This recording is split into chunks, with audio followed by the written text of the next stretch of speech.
What's up, everybody? Kevin here. Most of you know me as the Fantasy Football Geek. I'm from DFSArmy.com, and I'm here to present my 2018 season-long fantasy football rankings. Obviously, most of you know me as a daily fantasy sports player and daily fantasy football prognosticator, and of course that's what I do. But my first love is season-long fantasy football. This is where I got started. This is what got me started into daily fantasy sports. This is why I like daily fantasy sports. So this is my hobby. This is my love, and I'm excited to bring you guys my rankings. I've gone through every position. It's July 12th right now, so it's still early. We still haven't had training camp yet. But these are the rankings as of now. These may change. So this is the spreadsheet. You can access this on DFSArmy.com under the NFL tab on season-long fantasy football rankings. If you're not currently a DFSArmy.com VIP member, I strongly suggest that you get signed up.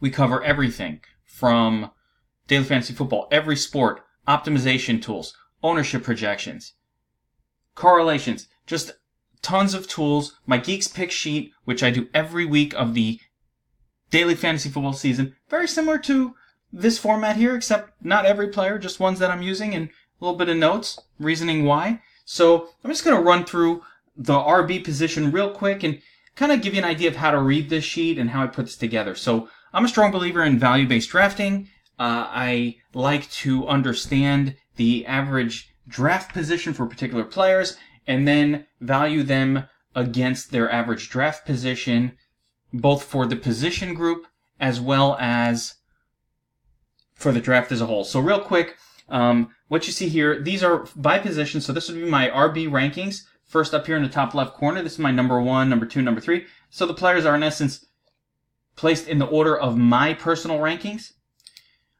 The second number is current RB ADP. So this is where this particular running back is going in drafts initially. So you'll see, for example, that while I have David Johnson ranked number 2 overall, his current ADP is number 4, which produces a -2 difference. So if you're looking for a real quick way to figure out, hey, who does a geek like a little more than the market or a little less? Just look at these numbers. If they're positive, I might like them a little less. And if they're negative, I like them a little more. And you can see some of the players that I'm in essence reaching for by the larger negative numbers and some other ones that I really don't like by big positive numbers. Here's a big negative number. So a guy I'm a little higher on than the market. Isaiah Crowell. Hoyce Freeman is another one. Marlon Mack, way higher than the market, a little lower on Ajayi. So this is some of this. A couple quick bold calls here just to run through. I'm not going to go through everything. But I have consensus Todd Gurley is my number 1 overall pick. That's nothing new. That's nothing exciting. It's nothing controversial. He has no weaknesses. He's the focus of his offense. I have David Johnson number 2 overall. Just ahead of Le'Veon Bell. I think David Johnson has been kind of a little bit of the forgotten man this season. I think Arizona is going to bounce back offensively, and I'm somebody who is very much into getting running backs from teams that are winning teams, are successful. I don't believe that the running back position does very well on teams that suck. Unlike maybe a wide receiver position where that's not as important. You know, teams that suck playing from behind, they're throwing. But teams that suck and are playing from behind tend to abandon the run. I think Arizona's actually going to be good this year. They have much better quarterback situation than they've had in the past. And David Johnson is healthy. He's not coming off any sort of leg injury, which my partner in crime season long says certainly has been pushing the case of, and I totally agree. It's not like he's coming off an ACL tear. It's a guy you want in your fantasy lineups. Beyond that, standard stuff here. I have Barkley over Kamara. I just think Barkley's going to be a little more consistent, a few more touches. The Giants are just going to run the crap out of him first, second, third down. I don't think he comes off the field, which is why I have him up here. Guy I like maybe even more than this. He's moving up on my list. I love Dalvin Cook. I have him in almost every best ball league that I'm in. He was great last season while he was healthy. His team looks better this year. They're a great defensive team. They'll be in games. It's never going to be this come from behind situation. I think he's going to get a ton of touches. Love Dalvin Cook. Plus, his primary competition with McKinnon is on a different team, the 49ers. I like him a lot.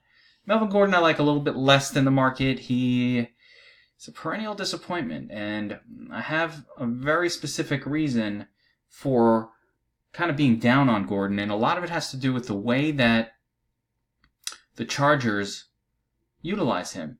Chargers running backs do incredibly well in the hurry-up under Phillip Rivers. And the last couple of years, he's been coming out, especially last year, he's been coming out of the game during the hurry-up offense. Now, if you remember Danny Woodhead when he was on the Chargers, he alone, in that hurry-up, third down role, would produce enough fantasy points to be super fantasy relevant, right? That's where the Chargers offense produces a lot of their points for the running back position. Melvin Gordon seems to come out of the game in those situations a lot. I don't like it, which is why I have him lower than the market. I could even move him lower, but I will tell you he'll basically not wind up on any of my teams. A couple other points of reference. Shady McCoy, obviously, we don't know what's going on with him, so I'm kind of leaving him where I was. I'm not super high on him this season anyway because of my belief that the Bills are going to be the worst team in football this year. So I don't really want their running back, but he did well even when they were terrible last season, but I'm not counting on that again. So he's a player I'm really not going to have a lot of exposure to, and especially if this domestic abuse stuff is true, it looks pretty shady to me. I don't know if it's true or not. So I'd give it a 50-50 at best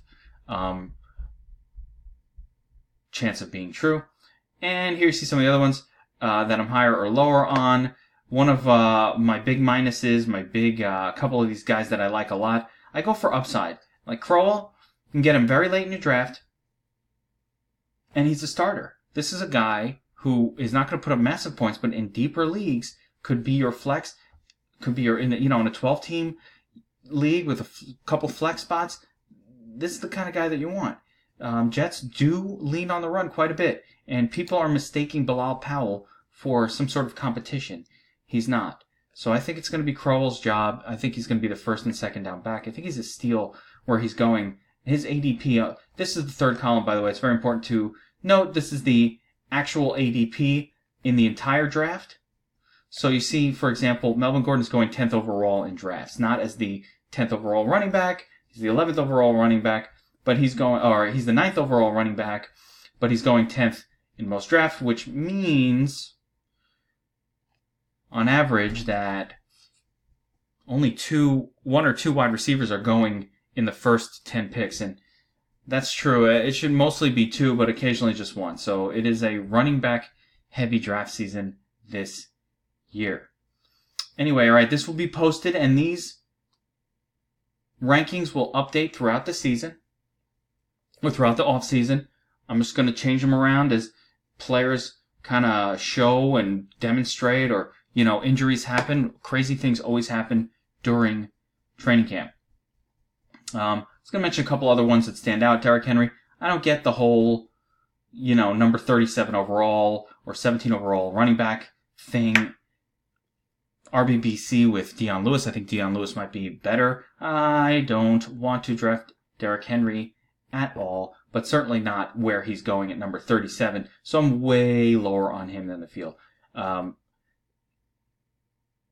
Similar situations, I'm a little higher on some of these other guys. Rashad Penny, for example. Seattle spent high draft equity on this guy. I don't believe the coaching staff when they kind of talk up Chris Carson. I think it's going to be Rashad Penny getting a lot of touches, especially as the season goes on. Kenyon Drake's another one.